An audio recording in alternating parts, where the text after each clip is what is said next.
I guess so.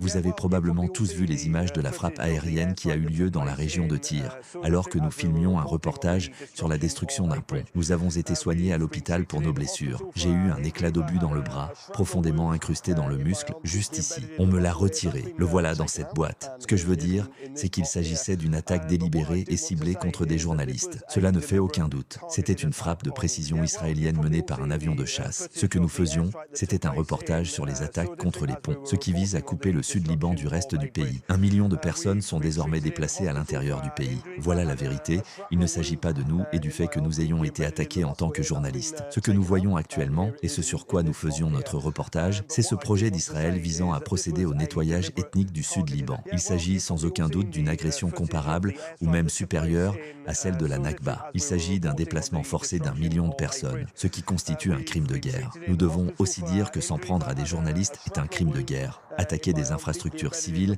est un crime de guerre. Mais s'ils pensent qu'ils vont nous faire taire, s'ils pensent que nous allons nous retirer du terrain, ils se trompent lourdement.